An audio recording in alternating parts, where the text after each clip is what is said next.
샬롬, 좋은 아침입니다. 2026년 6월 30일 매일 성경 순서에 따라서 고린도전서 마지막 부분인 16장 13절에서부터 24절까지 말씀을 함께 묵상하고 기도하는 시간을 가지도록 하겠습니다. 오늘 본문 말씀은 고린도전서 전체를 마무리하는 가장 마지막 부분입니다. 여기에는 사도 바울의 뜨거운 축복과 함께 그들을 향한 문안 인사를 함께 기록하고 있습니다.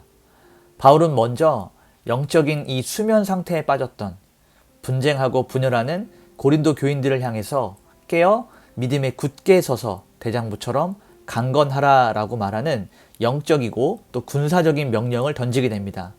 그러나 이러한 모든 행위들을 할 때 사랑의 법 안에서 행하라 라고 명령합니다. 바울은 고린도 교회의 개척자이자 첫 열매로서 가정을 온전하게 개방하고 성도들을 섬기기로 작정하면서 권위를 인정받은 스데바나의 집에 대한 이야기를 하면서 이처럼 주를 위해서 수고하고 애쓰는 리더들에게 기쁨으로 순복하고 동역할 것을 명합니다. 바울은 스데바나와 부드나도와 아가이고가 에베소에 있는 자신을 찾아와서 고린도 교회의 소식을 전함으로써 자신의 부족한 것들을 채우고 마음에 큰 위로를 주었다라고 이야기하면서 공동체가 그들의 수고를 알아줄 것을 같이 권면합니다. 마지막으로 바울은 아시아에 있는 교회들의 문안과 아굴라와 브리스가 부부의 문안을 전하면서 주를 사랑하지 않는 자들에게는 저주가 임할 것이다 라고 엄히 경고하고 주님의 다시 오심을 간절히 기다리는 고백인 마라나타, 주 예수여 오시옵소서 라고 고백하면서 성도들을 향한 예수 그리스도의 은혜와 그들을 향한 자신의 사랑을 전하면서 고린도 전서의 편지를 마치게 됩니다. 이제 우리 한 절씩 말씀을 살펴보면서 성경이 말하고 있는 진의를 함께 나누도록 하겠습니다. 먼저 첫 번째 단락은 13절, 14절입니다.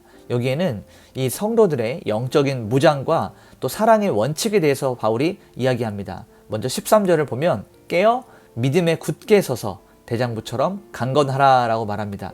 여기에는 바울의 이 군대의 장관처럼, 군대 사령관처럼 함축적이면서도 강력한 군사적인 명령으로 성도들을 깨어내게 하는, 일어나게 하는 명령을 전하고 있습니다. 자, 첫 번째로 깨어있으라 라고 하는 것은 세속주의의 그 문화와 영적인 게으름의 잠에서 깨어나서 하나님의 파수꾼처럼 영적으로 늘 각성해 있어라 라는 말입니다.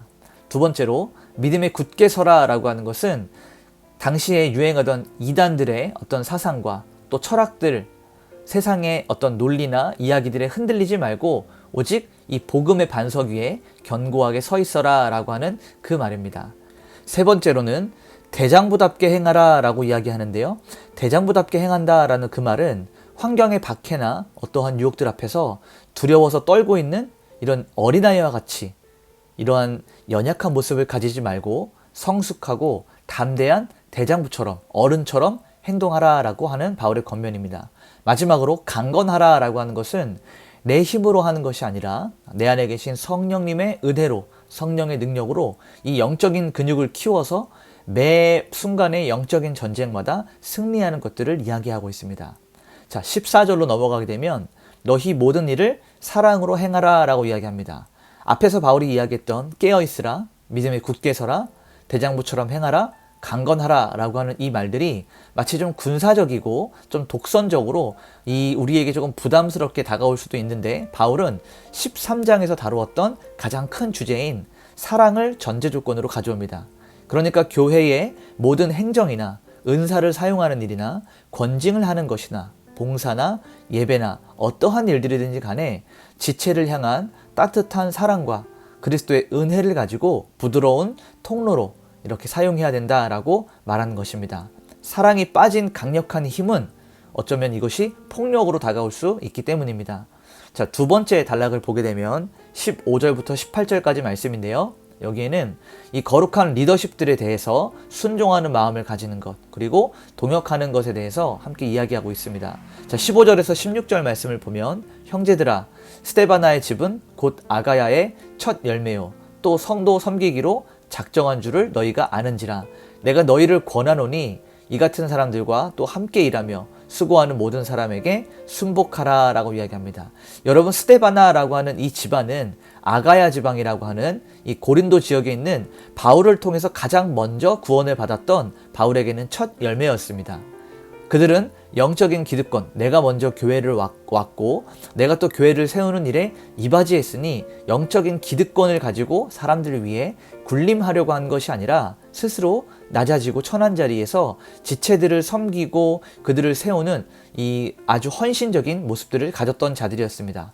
바울은 이처럼 교회를 위해서 묵묵하게 자기의 수고를 아끼지 않는 신실한 영적인 리더십들과 또 함께하는 동역자들의 권위를 인정하고 그들의 지도력에, 그들의 리더십에 많은 사람들이 기쁨으로 순종하라라고 명령하고 있습니다.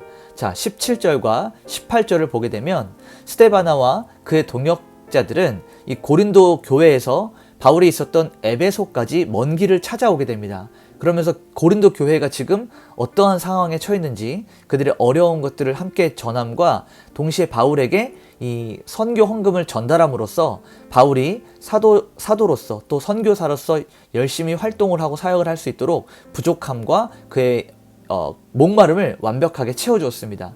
바울은 공동체를 향해서 이름도 빛도 없이 주를 위해서 모든 수고를 애쓰는 이런 신실한 지체들을 소외시키지 말고 그들의 가치를 온전히 인정하라라고 이 목회적인 당부까지 전하게 됩니다. 마지막 세 번째 단락은 19절부터 24절까지 말씀인데요. 여기에는 이 거룩한 서로의 입맞춤을 통해서 인사하는 것과 바울이 고백하는 마라나타, 주 예수여 오시옵소서라고 하는 이 종말론적인 고백이 담겨 있습니다. 자, 19절에서 21절을 보게 되면 아시아의 교회들이 너희에게 문안하고 아굴라와 브리스가와 및 그 집에 있는 교회가 주 안에서 너희에게 간절히 문안하고 너희 모든 형제도 문안하니 너희는 거룩하게 입맞춤으로 서로 문안하라. 나 바울은 친필로 너희에게 문안하노니. 자, 바울은 고린도 교회가 홀로 떨어져서 외롭게 신앙생활을 하는 독립적인 교회가 아니라 에베소를 비롯하여 아시아의 모든 교회들이 영적으로 연합되어 있는 거룩한 우주적 교회다라는 것을 다시 한번 그들로 하여금 기억하게 합니다. 특별히 이 고린도 교회에 개척하는 일에 있어서 동역자였던 아굴라와 브리스길라와 같은 이 두 부부의 뜨거운 안부를 함께 전합니다. 성도들은 이 예배 자리에서 세상의 어떤 위선을 버리고 오직 그리스도의 보혈 안에서 거룩하고 순결한 입맞춤, 이것은 성도의 교제를 말하는데 서로를 그렇게 환대하며 환영하고 축복해줘야 된다라고 말합니다. 자, 바울은 22절에 누구든지 주를 사랑하지 않으면 저주를 받을 것이다 라고 말하면서 주 예수여 오시옵소서 라고 이야기합니다. 자, 바울은 지금 친필로 자신이 편지를 보내고 있다라고 이야기합니다. 당시의 시대적 상황으로 편지는 대필하는 것이 유행이기도 하였고 많은 사람들이 그렇게 했었는데 바울은 친히 친필로 자신이 편지를 보내면서 내가 너희에게 사랑하는 마음과 반드시 너희에게 필요한 이야기들을 하고 있음을 확실하게 확증하고 있는 것입니다. 입술로는 대단한 신령한 지식, 은사 이런 부분들을 자랑하면서 정작 삶의 자리에 와서는 주님을 뜨겁게 사랑하지 않는 가짜 성도들이 있는데 그들에게는 장차 종말의 날에 반드시 하나님의 무서운 징벌과 징계와 저주가 있을 것이다, 심판이 있을 것이다 라고 바울은 이야기합니다. 그러면서 바울은 마지막 기도문인 마라나타를 이야기하는데요. 이 마라나타는 히브리어도 헬라어도 아니라 아람어입니다. 네, 마라나타라고 하는 이 말은 아멘 주 예수여 오시옵소서라고 하는 거예요. 주님을 기다리는 우리의 신앙의 종말론적인 고백입니다. 마지막 23절과 24절에는 바울이 이 고린도 교회에 수많은 영적인 죄악들이 있었고 질병들이 있었는데 이것들을 무섭게 책망하지만 그의 진실한 마음은 그들을 향한 눈물의 사랑이었다라는 것을 고백을 하고 있습니다. 그래서 고린도 교회를 변화시키는 힘은 무엇이냐? 오직 예수 그리스도의 은혜뿐이다 라는 것입니다.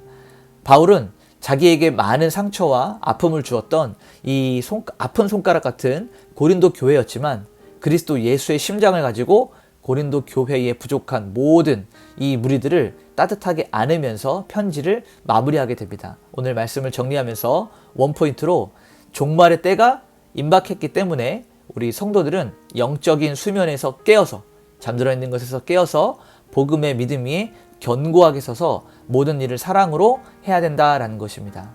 오늘 우리 삶에 이렇게 한번 적용할 수 있었으면 좋겠습니다. 우리가 속해 있는 소그룹이나 작은 구역들이나 또 교회 안에서 내 성향과 맞지 않는다는 이유로 교회의 어떤 리더들을, 그리고 또 이끄는 자들을, 그들의 권위를 무시하거나 또 수고하는 자들을 힘들게 했던 영적인 갈증과 고통을 주진 않았는지 한번 자신을 돌아보는 겁니다. 스데바나처럼 자기를 부인하고 지체를 섬기는 일에 상대가 어떻든지 상관없이, 나의 상황과 맞든 맞지 않든 그거에 상관없이 그리스도 예수를 바라보면서 내가 섬겨야 될 자들을 진심으로 섬길 수 있는 그러한 태도를 가지기를 소망합니다. 그래서 우리를 위해서 함께 수고하고 애쓰는 자들의 마음에 생수 같은 기쁨을 주는, 하나님의 마음을 시원케 하고 동역자들의 마음을 즐겁게 하는 이러한 참된 동역의 삶을 살아내야 되기를 우리 소망합니다. 같이 한번 이렇게 기도하겠습니다. 하나님, 세상 속의 평안함과 이 유혹에 취해서 영적으로 잠들어 있던 우리의 게으름을 용서하여 주시고, 부활과 하나님의 복음에 대한 이 진리 위에 굳건하게 서서 세상 가운데 흔들리지 않게 하여 주시옵소서. 서로를 섬길 때 우리의 자존심을 드러내지 않게 하시고, 교회의 질서를 흔드는 모든 악한 무리들에게서 담대하게 물러나게 하시고, 그리스도 예수의 이름만 붙들고 수고하고 섬기며 그 사랑을 나누는 동역자들이 되게 하여 주시옵소서. 이러한 마음으로 함께 기도하며 오늘 하루 하나님께 온전히 올려드리도록 하겠습니다. 기도하시겠습니다.